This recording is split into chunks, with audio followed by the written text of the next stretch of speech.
যদি Valentine day পালন কৰে, কিন্তু আমাৰ অসমীয়া যুৱ মঞ্চৰ এক সজাতি দলে লখিমপুৰৰ বিভিন্ন ঠাইত নিৰীক্ষণ কৰি থাকিব, তেতিয়া কিন্তু আমাৰ ষ্টাইলত, কিন্তু আমাৰ অসমীয়া যুৱ মঞ্চৰ ষ্টাইলত কিন্তু আমি বিহিত ব্যৱস্থা ল'বলৈ আমি বাধ্য হ'ম। তেতিয়া কিন্তু কোনোবাই বেয়া পাই লাভ নহ'ব। আমাৰ ষ্টাইলত আমি কিন্তু বিহিত ব্যৱস্থা ল'লে ইয়াত কিন্তু জগৰীয়া কিন্তু এই ভেলেণ্টাইন ডে পালন কৰা এই অপসংস্কৃতি বা খ্ৰীষ্টান বা ইউৰোপীয়ান অপসংস্কৃতি পালন কৰা এই যুৱক যুৱতী বা অসমীয়া বিপদগামী যুৱক যুৱতী সকল হ'ব বুলি আমি অসমীয়া যুৱ মঞ্চৰ তৰফৰ পৰা এখেতলোকক সকিয়নি প্ৰদান কৰিছোঁ।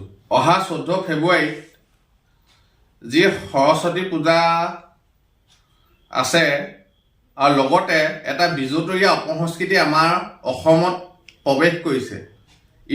ইউৰোপীয়ান অপসংস্কৃতিটো হ'ল ভেলেণ্টাইন ডে নে কিবা প্ৰেমৰ ডে।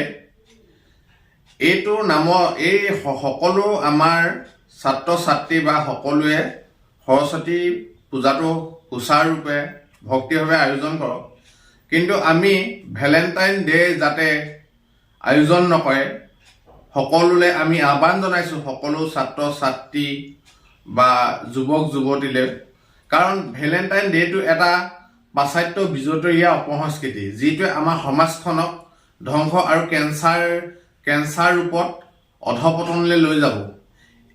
আৰু আমাৰ এক প্ৰেমৰ দিন আছে, এইটো প্ৰেমৰ কোনো দিন নাথাকে।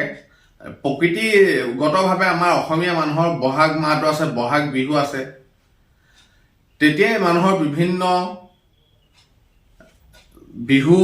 বিহুৱতীৰ মাজত বিভিন্ন ভাৱ বিনিময় হয়, বিয়া বাৰু হয়, বিভিন্ন প্ৰেম হয়। কিন্তু এইবোৰ বিজতৰীয়া অপসংস্কৃতি যাতে কিছুমান অধপতিত যুৱক যুৱতীয়ে ইয়াত উদযাপন কৰি যাতে লখিমপুৰৰ বা অসমীয়া সমাজখনৰ যিটো আমাৰ চলি অহা অতীতৰ পৰা চলি অহা আমাৰ অসমীয়া সত্তাটোৰ ওপৰত, অসমীয়া সভ্যতাৰ ওপৰত এই বিজতীয়া সংস্কৃতিৰ বীজ যাতে ৰোপণ কৰি নিদিয়ে, আমি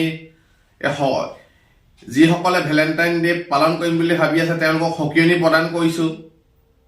যদি ভেলেণ্টাইন ডে পালন কৰে